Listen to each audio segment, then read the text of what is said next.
Hello students. In today's lesson, we will learn about reprography and its evolution, meaning how it developed gradually.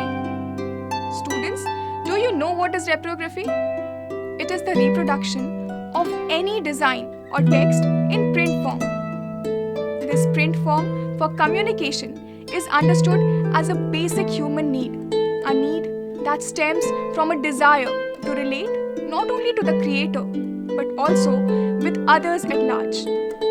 Various means of visual communication find their outlet in different formats, ranging from manuscripts, books, scrolls, puppet shows, theaters, dance, leaflets, posters, and hoardings.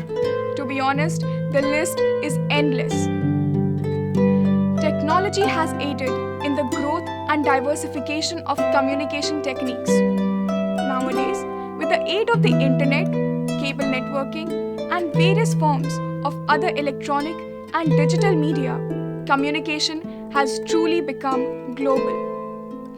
And these developments could be understood as a process that started with the invention of the first printing press by Gutenberg in the 15th century.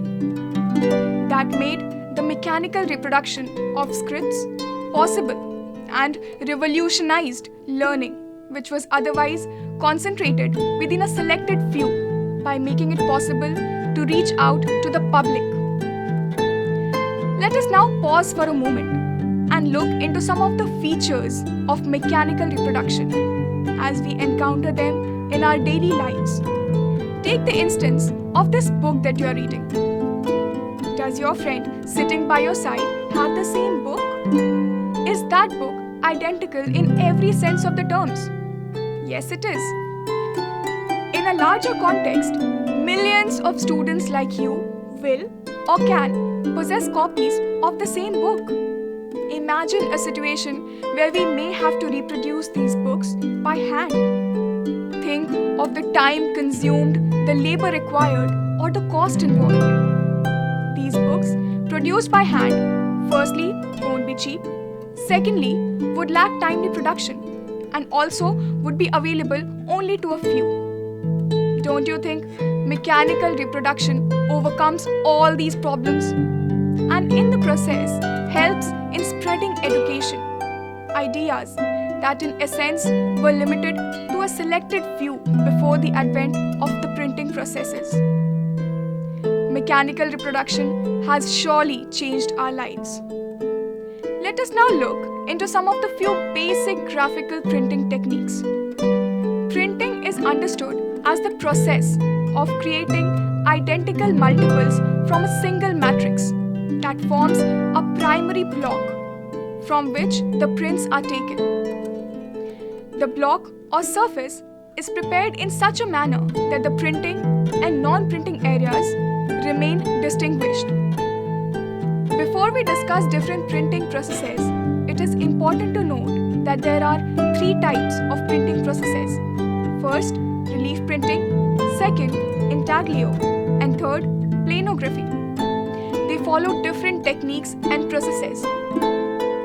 So first, let us talk about relief printing.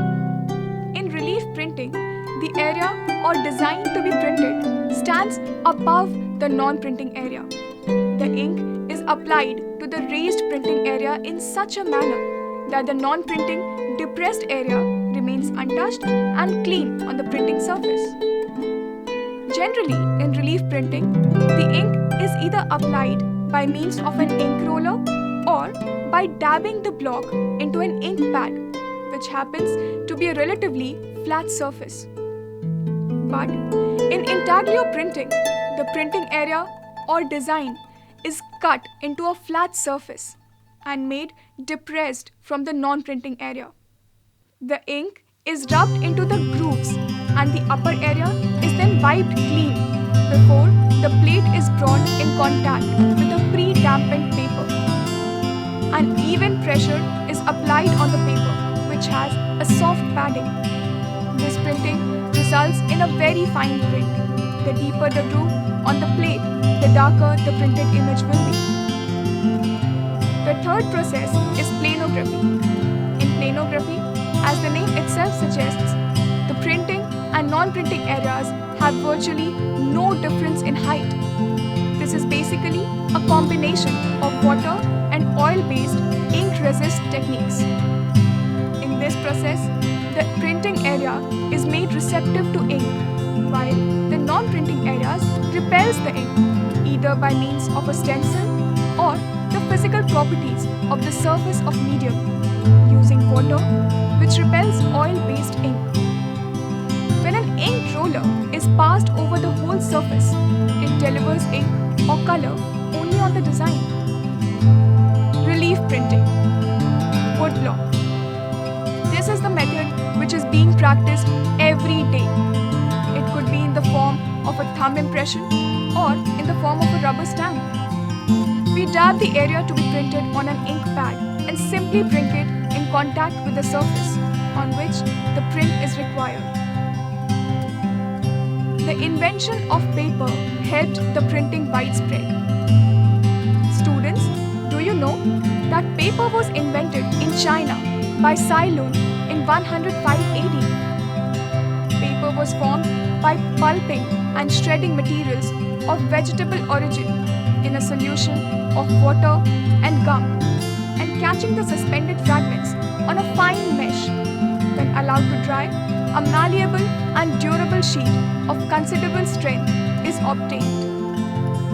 In India, growing of cotton weaving and dyeing of cotton cloth for garments were an ancient tradition. A fragment of the madder-dyed cotton cloth has been found from Mohenjo-daro, establishing prevalence of knowledge of cotton weaving and of the fabulous process of modern dyeing even 5,000 years ago.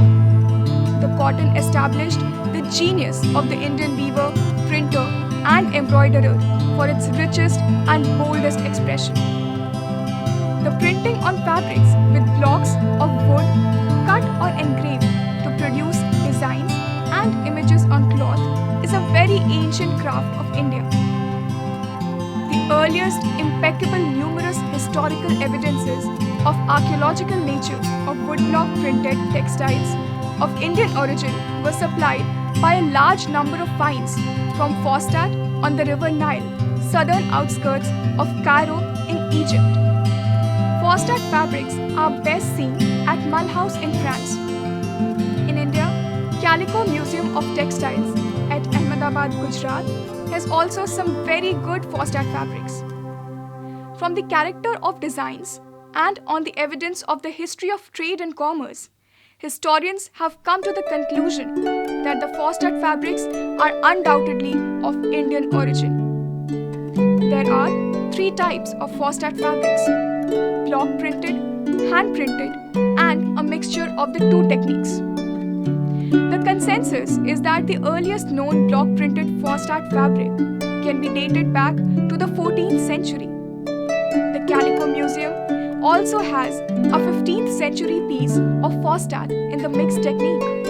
Students, do you know about printing of books? Okay, let's talk about it. Before the invention of the mechanical types, practically all books were produced by handwriting, by scribes in temples and monasteries. This handwriting process was very laborious and very slow. People experimented to find quicker ways of reproduction of books. A number of books were reproduced by cutting both illustrations and letters on the same solid block of wood and printed from these.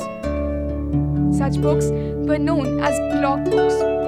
These books were written, illustrated, and decorated partly for private study and reference, and also for public circulation. The world's oldest known printed book is the Diamond Sutra, a collection of Buddhist scriptures printed from wood blocks. During invasions of the Chinese Empire, Chinese taught their ancient art to the invaders, and it spread to the Middle East and then to Europe. Initially, in Europe, crude and somewhat immature pictures of saints and religious scenes were created by a few lines of reading matter cut on the block. Eventually, whole pages of text were cut in blocks, and from these, the early block books were printed. Biblia Pauperum, or Poor People's Bible. Wood cutting for printing slowly improved in technique all through the 15th century and reached its peak as an art in the first quarter of the 16th century. Students, let us learn more about intaglio printing. The main examples of intaglio printing are line engraving, line etching, soft ground etching, dry point, stipple and crayon method, aqua tint, sugar ground aqua tint, mezzotint,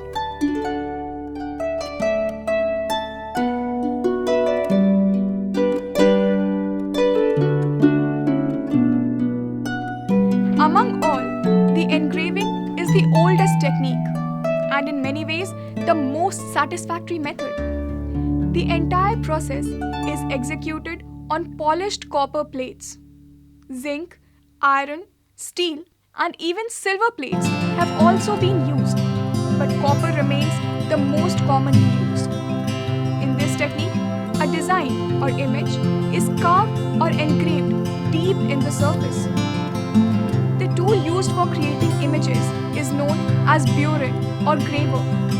It is a strip of highly tempered steel, square in section, fitted into a wooden handle and sharpened at an angle to a fine point.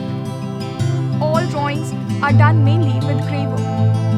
While working, the handle rests in the palm of the hand and at a low angle, the point is pushed into the metal surface to create an image. Now, let's see what planography or lithography printing is. During the Middle Ages, engraving and etching were added to woodcut, and at the beginning of the 18th century, lithography made its appearance. With lithography, the technique of reproduction reached an essentially new stage, permitting graphic art for the first time to put its product in the market in large numbers. The origins of most of the methods of graphic art are quite obscure, but lithography can be firmly credited to the long research of Alois Seelenfelder of Munich in the year 1796. Seelenfelder was not a painter, but worked in the theatre as a performing actor and playwright.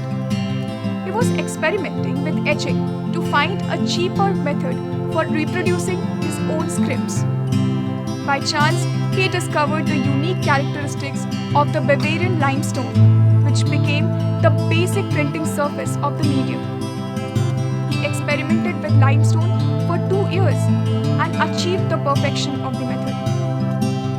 He also designed a press suitable for lithostome, as neither the existing platen nor the intaglio roller press were capable of accommodating the thick stone. But only a few decades after its invention, lithography was accompanied by screen printing and photography.